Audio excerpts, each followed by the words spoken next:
Okay, I'm back. This is Anne-Marie, Anne-Marie Sargent Art. Actually, I never left. So I'm going to just carry on. So at this stage, as you can see, I don't have the handle right, but I think we can kind of work that out as we're shading. I'm comfortable enough that it's placed basically in space in terms of where it's connecting, that'll be all right. So now what I want to do is, actually at this stage, what I would like to do is do the shadows. And so I'm going to take my 9B pencil, or if you don't have a 9B pencil, you can get a little bit more dark by putting a clipboard under here. You could always use a pen and use hatch and cross hatching. If that's the kind of thing you enjoy doing. I like to just use a pencil and use the side of my pencil so I can get good coverage. So that's what I'll be doing in this video. But we just want to add some of the darkest values and then we can work backwards. And I would not do this until I'm confident that I have everything basically placed in shape. Now I'm seeing like looks like it's tilting down a little bit. I might decide I actually like that and I'll just leave it like that. But everything has room. Nothing is jammed up. I don't have a lemon falling off or whatever. So I'm comfortable with it. Everything is placed in space. And now things get, I think, pretty fun because once I'm more comfortable about where things are placed, then I can go in and do some shading. Now, first, what I want to do is notice the cast shadows that I have on all three of these things, okay? So I'm just going to go ahead and notice the shape of them. They're very round. Obviously the light is coming from this direction, and so we have very round cast shadows here. And so I'm going to go ahead and actually let me show you a kind of a different way to do it. I also have a shadow on, I have a lot of erasers marks. I also have a shadow on this guy. So let's go ahead and put something there and then put something here. There's also shadows on the backs of these guys. So I can do this very efficiently. I'm just gliding across with my really soft pencil. Then what I can do is take this little white guy, this kneadable eraser, not white guy, I'm sorry, gray guy, kneadable eraser. These are fantastic. They're fun to play with. They relieve stress. They actually do relieve stress.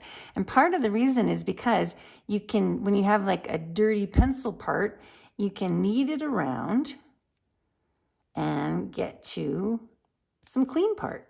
And the other cool thing is you can actually make them into a drawing tool.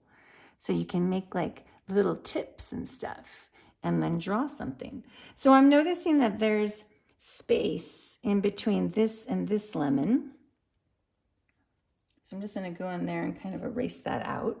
Obviously, I didn't get the shape right at all. So I can come in here and just kind of erase that shape back. Now, the other thing, which I don't have here, but is also an excellent drawing tool, is they have little cotton batons, and you can actually push the graphite around. I usually have one, but I guess I didn't bring it today. So anyway, but that's another way, because then you can actually use it to push the graphite around and make more of the shape of the shadow that you want over here. So same over here. This actually goes off the page, but I can kind of move that around and make more of a shape. Now those will obviously need to be darker, but for now we're doing the same as we did before. We're just kind of putting our shadows in. So let me go ahead and put, this under here is shadowed. I should say is in shadow. Under here is in shadow. I'm now going to make these a little darker.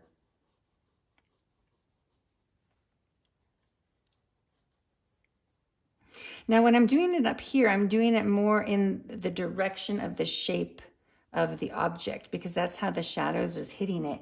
You can especially tell of the shadow of the glass on here, which basically is another shape that kind of goes like,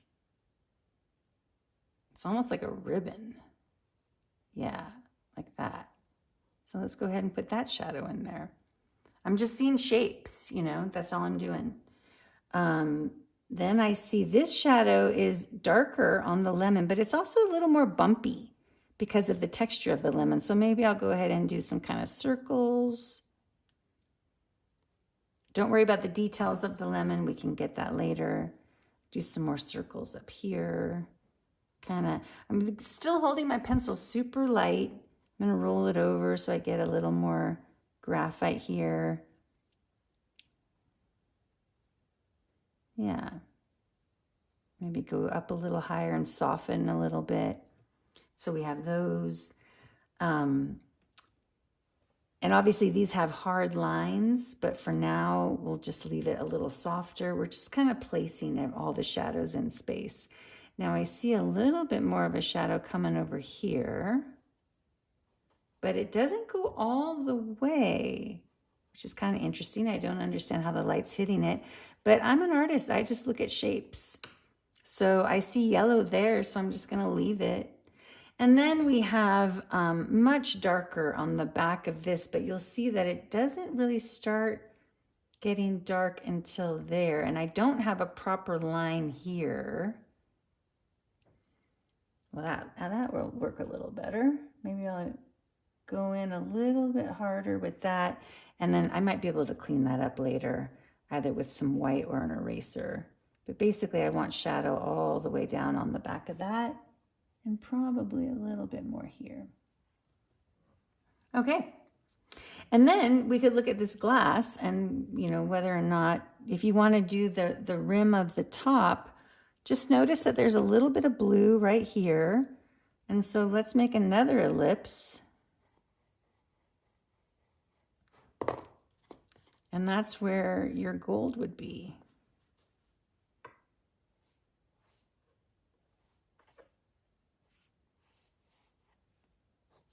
Now, all these marks that go over and stuff, I can clean those up later. That's no problem. Now, I'm going to go ahead and, you know, put the lemon in here, which is touching the bottom of this, but mine doesn't have to. Maybe I'll do, and it's the same. It's the same ellipse.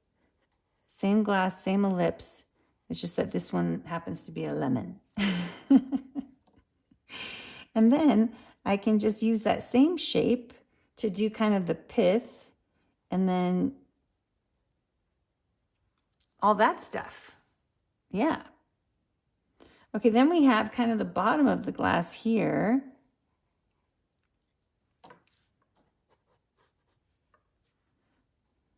But that also kind of, I was going to say, it's usually an ellipse, but I'm not seeing it in the back. So we will leave it that way.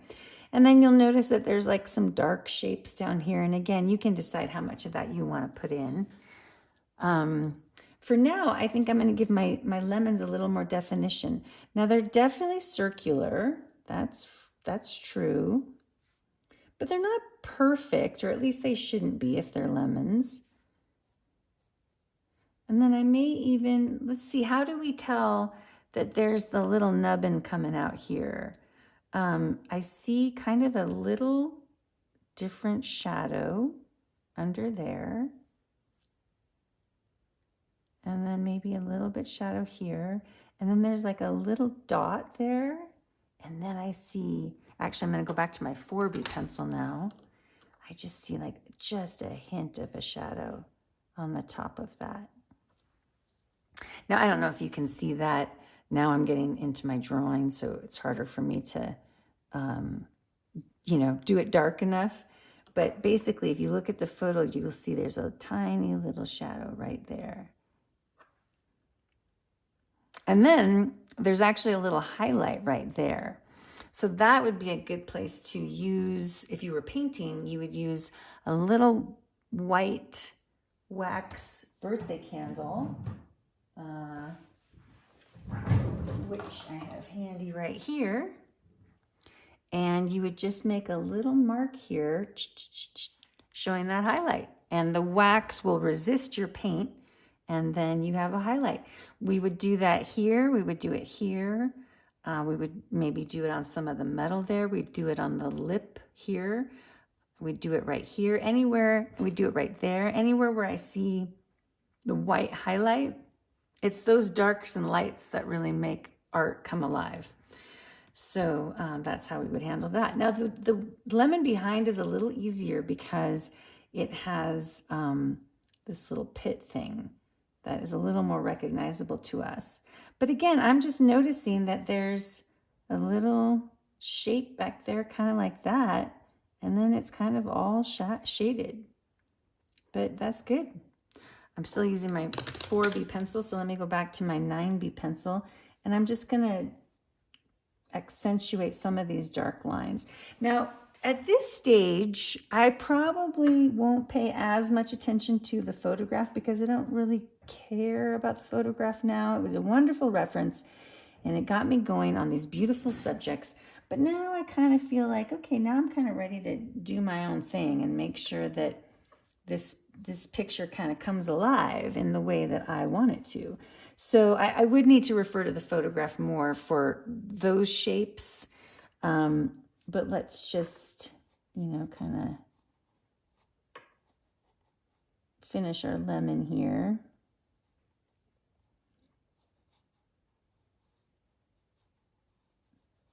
Now it's helpful when you're learning to draw to print your photographs in black and white or look at them in black and white because it's really hard to tell, you know, this lemon is obviously not that dark, the lemon wedge. The yellow, if I made that black, it's not that dark.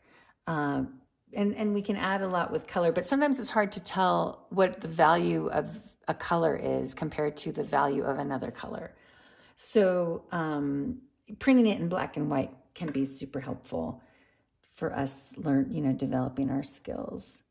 So I also see, let's see, there's the edge of this. We have the edge of this. We have, ooh, this is really dark over here. We have kind of like this line thing going on here, which I'm just going to go with. But then I also want to add this darker place here. Now you'll see that already my picture does not look like the photograph. And that's why I am not a portrait artist, at least not yet. Maybe never will be, because it requires so much more precision to do that kind of art than it does to do more natural objects.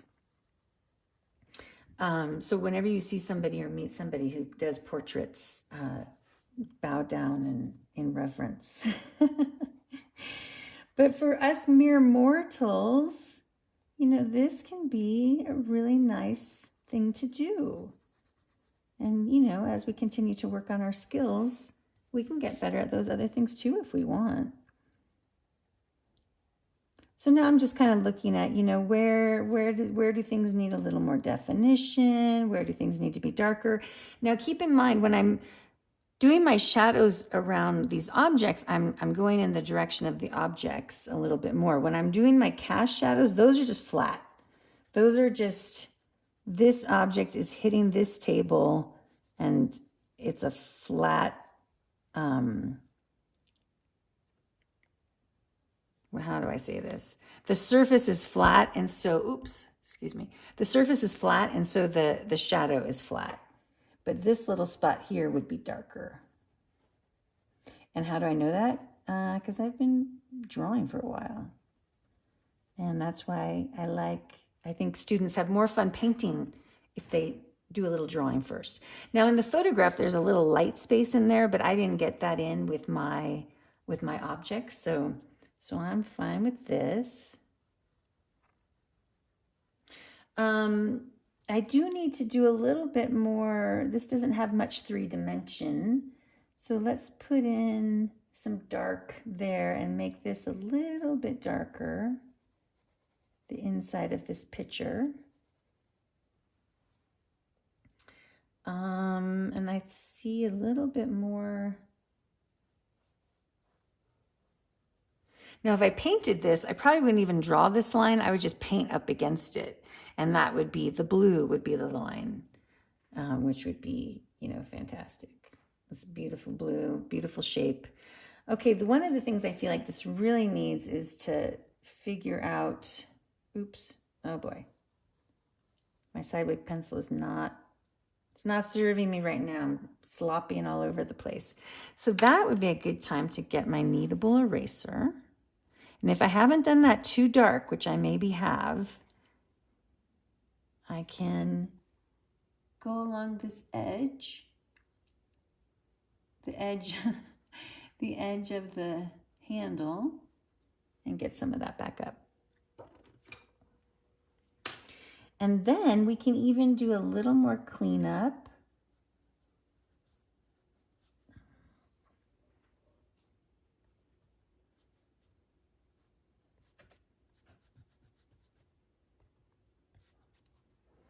I could even take out, this one, you know, just erases a little faster. I don't have as much control over it, but it does erase a little faster. So I do enjoy it sometimes. Now I'm just smearing it around somehow. There is a fixative that you can buy for your pencil drawings to so that you don't get pencil all over your hands and they don't smudge so much. I've also read that you can use hairspray. I don't have any hairspray, so I've never tried, but I do believe it because the fixative that you can buy smells basically the same as hairspray. And it's probably more expensive because it's art supplies. Okay. So there we basically have it. I mean, you know, it's not done, but that's what you would do. You would just keep going along doing that kind of stuff. And as long as you've set it up right and have room for your objects, you get to just lose yourself in the shapes of the shadows and the light. And, you know, if you feel up for the challenge, if you've been at this a little bit and have some time, go ahead and give the challenge of the reflections in this gold here. And there's just tons of shapes going on in the bottom of the glass. If you want to skip it because you're not ready yet, that's totally fine too. But if you're ready for a challenge. Now, one thing that happens is beginners forget to include a little third dimension on the rim. So make sure that your drawing has that too. And make sure that your darkest darks, make sure there's, you know, at least some of your picture where the darkest darks really pop. And you've really applied some effort there to get that dark. Now you notice that these objects look pretty good. This looks really unfinished. So, you know, just keep that in mind as you go along too, that there is some value here because of the table. And you can go ahead and add that with pencil too. Or just do, you know, a little sketch so that you have everything right. Trace those shapes onto your watercolor paper and paint it. Show me what you come up with. I'll see you next time.